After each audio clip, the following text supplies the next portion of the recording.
టీవీకి స్వాగతం. ముందుగా హెడ్లైన్స్. మార్చి 1 నుంచి 11వ తేదీ వరకు యాదగిరిగుట్ట శ్రీ లక్ష్మీ నరసింహస్వామివారి వార్షిక బ్రహ్మోత్సవాలు. ఆలయ కార్యనిర్వాహక అధికారి భాస్కర్ రావు వెల్లడి. ప్రజా సమస్యలను ప్రతిబింబించేందుకే ప్రతిపక్ష హోదా కోరుతున్నాం. ఎమ్మెల్సీ లేళ్ల అప్పిరెడ్డి. 1000 స్తంభాల గుడిలో మహాశివరాత్రి సంబరాలు. ప్రత్యేక పూజా కార్యక్రమాలు నిర్వహించిన ఆలయ అర్చకులు. పోసానికి అండగా ఉంటాం, ధైర్యంగా ఉండండి.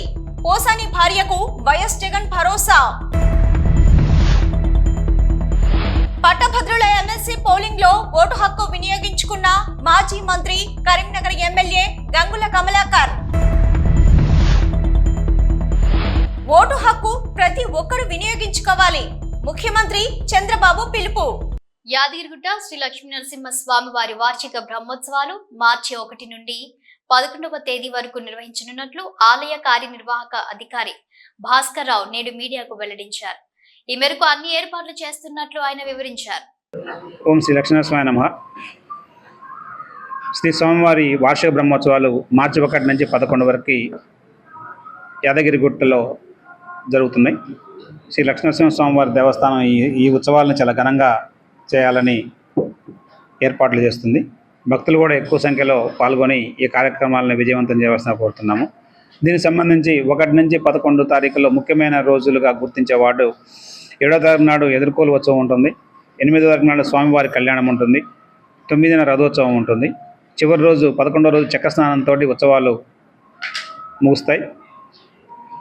ఈ 11 రోజుల్లో ఖచ్చితంగా యాగశాల బయట వేశాం. హోమం జరుగుతుంటుంది. హోమం తర్వాత 11వ రోజు దానిని హోమం కూడా పూర్తవుతుంది. ఇంతకుముందు ఈ హోమం కూడా బయట చేసేవాళ్ళం. హోమాన్ని ఇప్పుడు యాగశాలలో బయట తాత్కాలికంగా ఏర్పడిన యాగశాలలో చేస్తున్నాము. ఈ 11 రోజుల్లో 1 నుంచి 3 తేదీ వరకు మొదటి మార్నింగ్ విశ్వక్సేన పూజ స్టార్ట్ అయ్యి అంకురార్పణతో స్టార్ట్ చేస్తాము. ఈవినింగ్ స్వామివారి సేవలు ఉంటాయి. వీటితో పాటు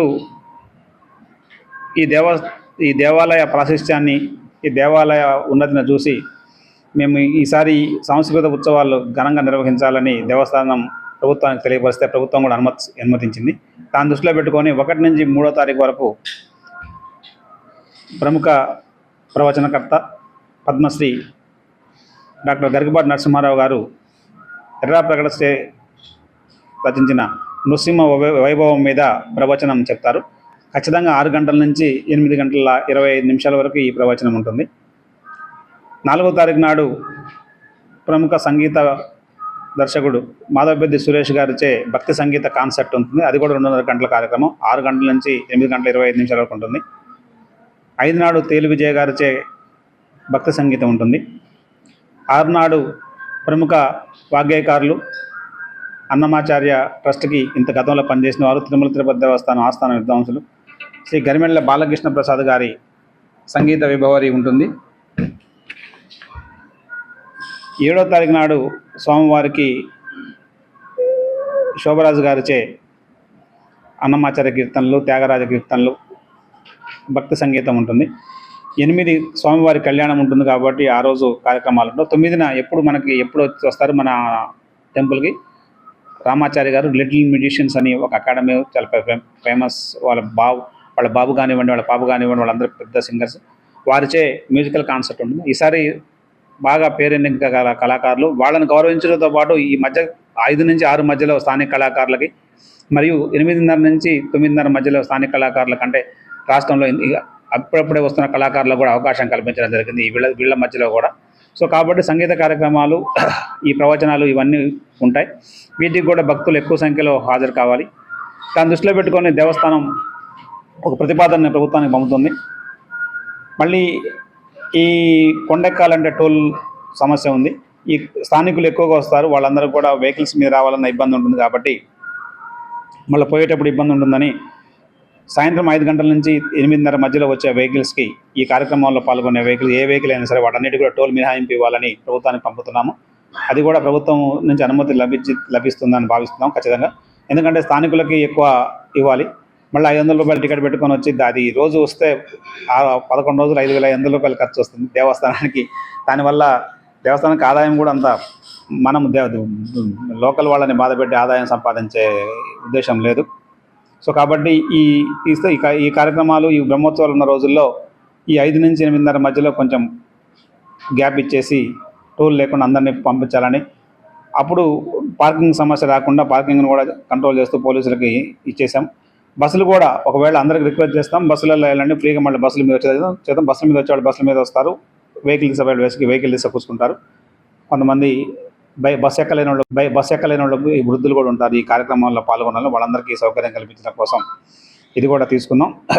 ఈ కార్యక్రమంలో మా దేవాలయ సిబ్బంది అందరూ పాల్గొంటారు. మీరు కూడా మీ కుటుంబాలతో అందరూ పాల్గొనండి, స్థానికులకి చేయండి. కళ్యాణానికి కూడా ఈసారి మీరు చూశారు, 1వ తారీఖు నుంచే కళ్యాణానికి వేసే డయాస్ వేసాం.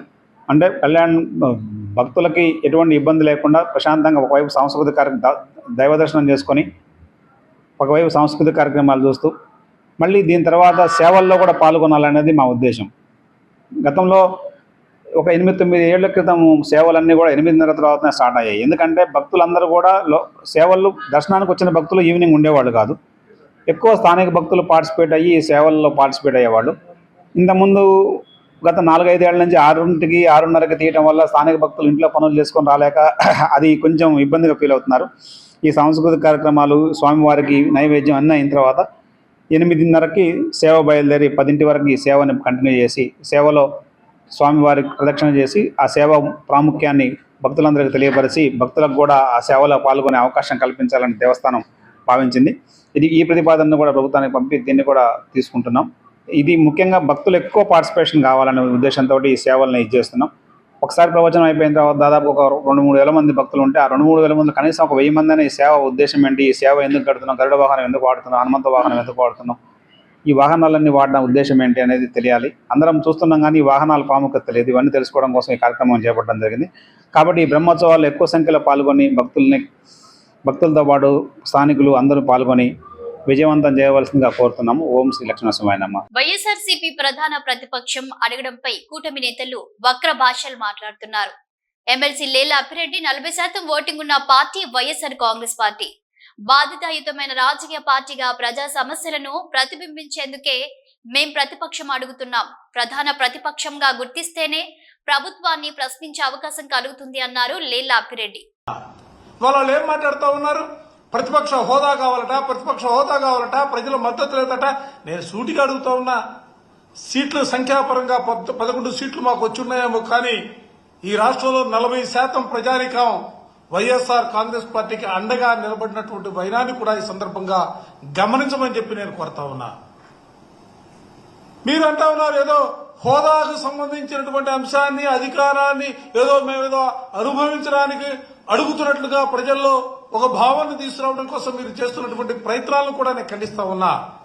ఇవాళ వైఎస్ఆర్ కాంగ్రెస్ పార్టీ ప్రధాన ప్రతిపక్షంగా గుర్తించమని అడుగుతున్నామంటే, ఎందుకంటే అసెంబ్లీలో చూసుకుంటే అధికార పక్షం, ప్రతిపక్షం మాత్రమే ఉంది. అధికార పక్షంలో తెలుగుదేశం పార్టీ, జనసేన, భారతీయ జనతా పార్టీలు ముగ్గురు కూడా ప్రభుత్వంలో భాగస్వాములుగా ఉన్నారు. ఇక 4వ పార్టీ వైఎస్ఆర్ కాంగ్రెస్ పార్టీయే. అందుకే వైఎస్ఆర్ కాంగ్రెస్ పార్టీ ప్రభుత్వాన్ని నిలదీయడానికి సంబంధించి, ప్రభుత్వం తప్పులు చేస్తుంటే ఎత్తి చూపడానికి సంబంధించి, ప్రజా సమస్యల్ని ప్రతిబింబించడానికి సంబంధించి ఇవాళ ప్రధాన ప్రతిపక్షంగా గుర్తించమని చెప్పి మేము కోరుతా ఉంటే దానికి వక్ర భాష్యాలు మాట్లాడుతూ ఉన్నారు. మాకు అధికారమే కొత్త కాదు. మా నాయకుడు ఈ రాష్ట్రంలో 5 సంవత్సరాల పాటు ముఖ్యమంత్రిగా పనిచేసినటువంటి పరిస్థితులున్నాయి. అంతకుముందు కూడా ప్రధానమైనటువంటి ప్రతిపక్ష నాయకుడిగా పనిచేసినటువంటి పరిస్థితులున్నాయి. మేము అధికారం కోసం ఆరాటపట్ల మీరిచ్చే జీతభత్యాలో లేకపోతే మీరిచ్చే కారులో హోదానో వాటి కోరుకోవటంలా. ఇవాళ మేము ఆశించేది, ఆలోచన చేసేది ఒక బాధ్యతాయుతమైనటువంటి రాజకీయ పార్టీగా, 5 సంవత్సరాల పాటు ఈ రాష్ట్రాన్ని పరిపాలన చేసినటువంటి రాజకీయ పార్టీగా, ఈ రాష్ట్రంలో ప్రజలకు ఉన్నటువంటి సమస్యల్ని ఎప్పటికప్పుడు ప్రభుత్వం దృష్టి తీసుకెళ్లాలా, ప్రభుత్వం చేసే తప్పుల్ని ప్రజల దృష్టికి తీసుకెళ్లాలా ఆలోచనతో ఆ విధమైనటువంటి రీతిలోనే ఇవాళ ప్రధానమైనటువంటి ప్రతిపక్షంగా గుర్తించమని చెప్పి కోరుతా ఉన్నాం. హోదా గురించి మేము ఆరాటపడతలా, ప్రతిపక్షంగా మాత్రమే గుర్తించాలని కోరుతా ఉన్నాం. ఎందుకంటే ప్రధాన ప్రతిపక్షంగా గుర్తిస్తే నిన్న చూశారు అసెంబ్లీలో 17 మంది వైస్ ఛాన్సలర్ని బలవంతంగా రాజీనామా చేస్తే ఆ రాజీనామాకు సంబంధించినటువంటి అంశాన్ని ప్రభుత్వం దృష్టికి తీసుకెళ్లి ప్రభుత్వాన్ని నిలదీసినటువంటి పరిస్థితులున్నాయి. 4 లక్షల మంది ఉద్యోగాలు ఇచ్చామని చెప్తే ఎక్కడిచ్చారని అడగడానికి మాకు అవకాశం ఉన్నటువంటి పరిస్థితులు. అంటే సమయం ఉంటే మాకు సమయం ఇస్తే ఈ రాష్ట్రంలో తెలుగుదేశం ప్రభుత్వం కూటమి నేతలు చెబుతున్నటువంటి అబద్దాలని ఎత్తి చూపడానికి అవకాశం ఉంటుంది.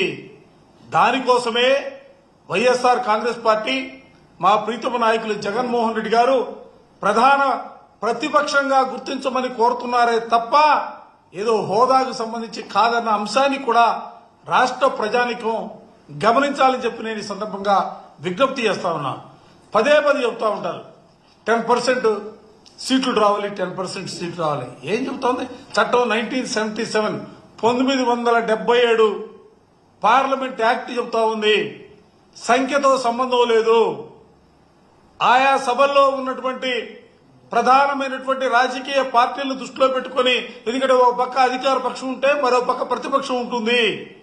చట్టం చాలా స్పష్టంగా చెబుతా ఉంది. మేమేదో ఈ చట్టాన్ని అడ్డం పెట్టుకుని కూడా అడగట్లా. మాకు కావలసింది, మేము చేయవలసింది ఒక్కటే, ప్రజల గొంతుగా వైఎస్ఆర్ కాంగ్రెస్ పార్టీ ఉండాలా. ఎందుకంటే ఈ ప్రభుత్వం ప్రజల గొంతుకుని నొక్కడానికి తొక్కడానికి ప్రయత్నం చేస్తున్నటువంటి పరిస్థితులు ఉన్నాయి. అందుకే ప్రజల గొంతుగా వైఎస్ఆర్ కాంగ్రెస్ పార్టీ ఉండాలా. అందుకోసమే అసెంబ్లీలో వైఎస్ఆర్ కాంగ్రెస్ పార్టీని ప్రధానమైనటువంటి ప్రతిపక్షంగా మేము కోరుతా ఉన్నాం. నిన్న చూశారు మండలిలో మేము మా సభ్యులు అడిగినటువంటి ప్రశ్నలకు కనీసం సమాధానాలు చెప్పలేక నీళ్లు నమిలినటువంటి పరిస్థితి. సాక్షాత్ ముఖ్యమంత్రి గారి కుమారుడు సైతం కూడా. వరంగల్ హన్మకొండలోని కాకతీయుల కాలం నాటి అతి పురాతన దేవాలయం 1000 స్తంభాల గుడిలో మహాశివరాత్రి పర్వదినాన్ని పురస్కరించుకొని ఈ రోజు ఉదయం నుండి ఆ పరమశివునికి ప్రత్యేక పూజా కార్యక్రమాలను నిర్వహిస్తున్న ఆలయ అర్చకులు మరియు అధికారులు.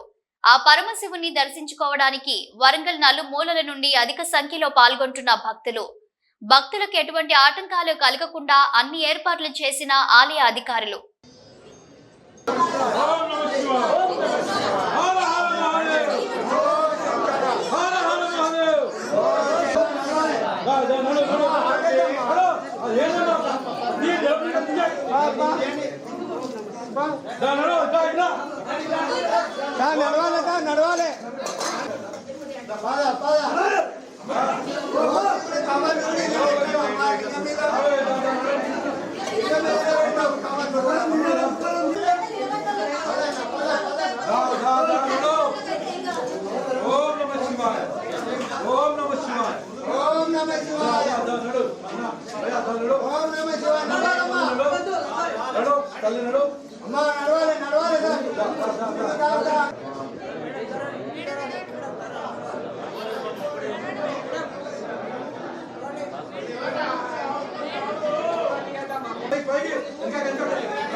నడవాలి నడవాలి ముందు నడవాలి సార్.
సాయి స్వరూప్ నమదేశ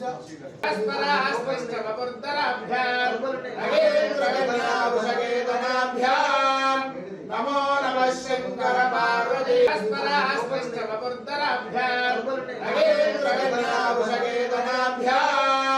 నమో నమః శంకర పార్వతీ 116 సార్లు జ్ఞాన తర్వాత పోసారు. ఓ నమో భగవతే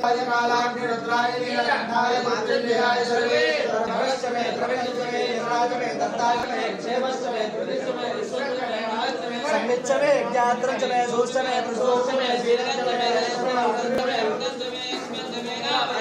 దీవాదష్టమే దీర్ఘాయ పంచమే పంచమే సుగంధమే కరుణావతారం సంసారసారం భుజగేంద్రం భవానీ సహితం నమామి. చెప్పండి అపరాధ సహస్రాన్ని ప్రియంతే అహర్నిశం.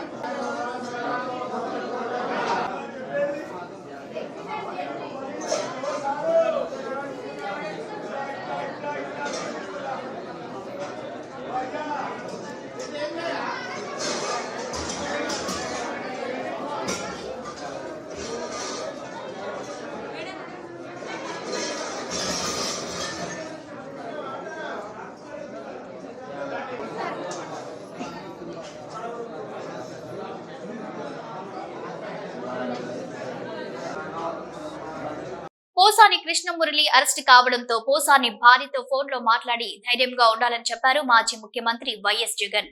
గత 9 నెలలుగా కూటమికి ప్రభుత్వం వైసీపీ నాయకులపై అవలంబిస్తున్న చర్యలను అందరూ గమనిస్తున్నారని, ఎవ్వరూ భయపడవద్దని, వైఎస్ఆర్సీపీ వారికి అండగా ఉంది, చట్టపరంగా కూటమి ప్రభుత్వాన్ని ఎదుర్కొంటామని చెప్పారు వైఎస్ జగన్.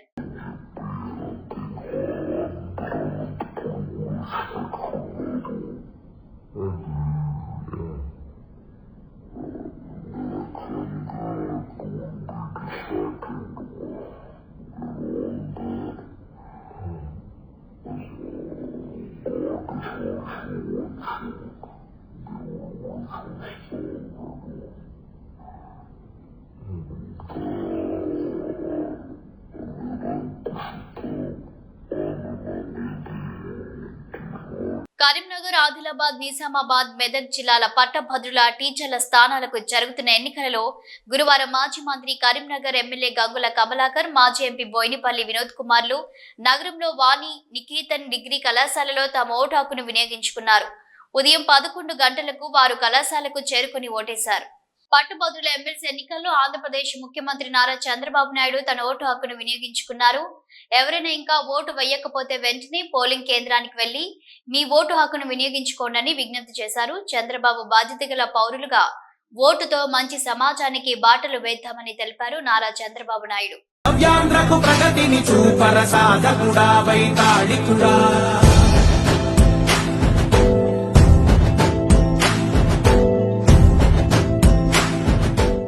అన్నమయ్య జిల్లా ఓబులవారిపల్లెకు సినీ నటుడు పోసాని కృష్ణమురళి తరలించారు. నిన్న రాత్రి గచ్చిబౌలిలో పోసాని అరెస్టు చేసిన పోలీసులు ఓబులవారిపల్లె పోలీస్ స్టేషన్ కు తీసుకువచ్చారు. ఉదయం రైల్వే కోడూరు ప్రభుత్వ ఆసుపత్రిలో పోసానికి వైద్య పరీక్షలు నిర్వహించి వైద్య పరీక్షల అనంతరం కోర్టుకు పోసానిని హాజరుపరిచారు. చంద్రబాబు, పవన్ కళ్యాణ్, నారా లోకేష్ పై అనుచిత వ్యాఖ్యలు చేశారంటూ ఫిర్యాదులు రావడంతో పోసాని కృష్ణమురళిని అరెస్ట్ చేశారు.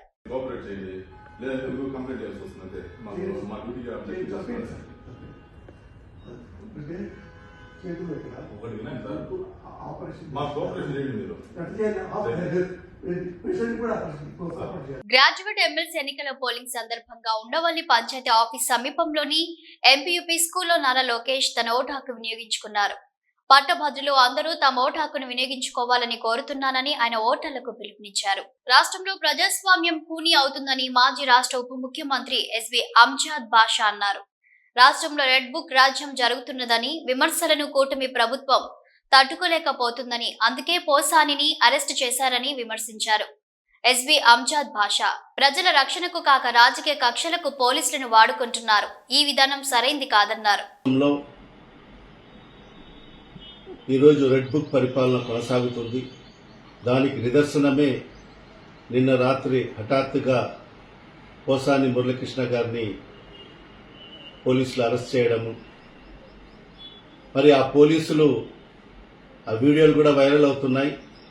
ఆ పోలీసులు వచ్చి మేము అనంతపురం నుంచి వచ్చాము అని చెప్పి ఒక నోటీస్ కూడా ఇవ్వడం జరిగింది. నిజంగా ఆ నోటీస్ చూస్తే 27వ తేదీ అరెస్ట్ చేసినట్టుగా మరి ఆ నోటీస్లో పొందుపరచడం జరిగింది.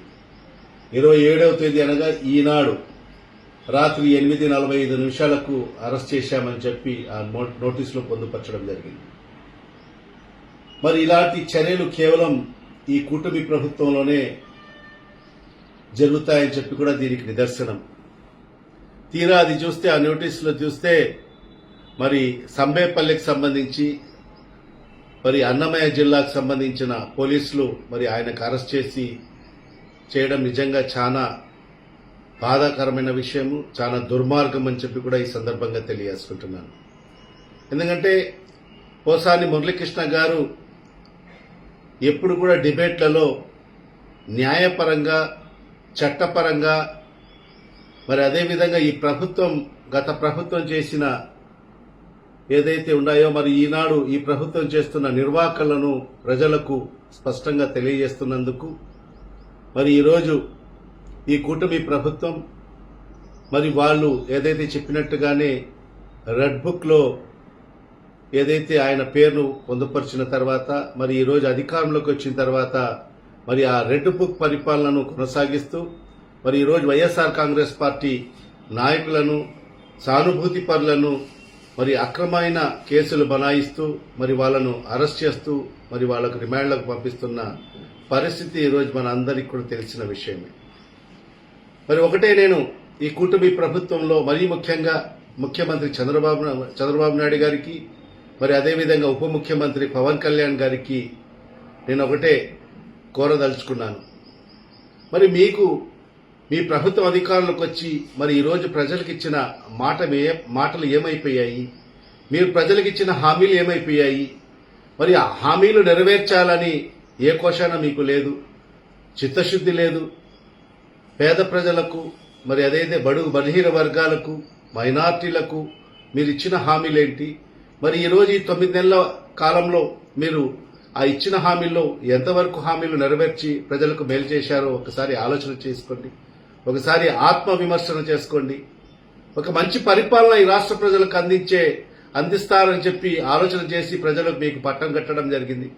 మరి అలాంటిది చేయకోకుండా, మరి ప్రజలకు మేలు చేయకోకుండా, ప్రజలకు మంచి పరిపాలన అందించుకోకుండా మరి ఈరోజు కేవలం వైఎస్ఆర్ కాంగ్రెస్ పార్టీ నాయకులను మరి ఇబ్బందులు పెట్టడము, ఆర్థికంగా అన్ని రకాలుగా వాళ్లకు ఇబ్బంది పెట్టడము, మరి అదేవిధంగా వాళ్ళ మీద అక్రమ కేసులు బనాయించి మరి వాళ్లకు రిమాండ్కు పంపించడం తప్ప మీరు ఈ 9 నెలల కాలంలో చేసింది శూన్యం. మరి అలాంటిది ఈరోజు పోసాని మురళీకృష్ణ గారిని అరెస్ట్ చేయడం నిజంగా మేము దీన్ని తీవ్రంగా ఖండిస్తున్నాము. ఖచ్చితంగా ఏదైతే సబ్జెక్ట్ పరంగా మాట్లాడే వ్యక్తి మరి అదేవిధంగా ఈ ప్రభుత్వం చేస్తున్న నిర్వాహకులని ప్రజలకు తెలియజేసే విధంగా మరి ఆ రకంగా మాట్లాడే వ్యక్తికి, ఎందుకంటే ఈరోజు ఈ ప్రజాస్వామ్య దేశంలో వాక్ స్వాతంత్రం కూడా లేని పక్షంగా ఈరోజు ఈ కూటమి ప్రభుత్వం వ్యవహరిస్తుంది. ఎవరన్నా మాట్లాడాలన్నా ఈ ప్రభుత్వానికి వ్యతిరేకంగా మాట్లాడన్నా ఈరోజు భయపడుతున్న పరిస్థితి ఈరోజు ఈ రాష్ట్రంలో దాపరించిన పరిస్థితి మనం గమనిస్తున్నాం.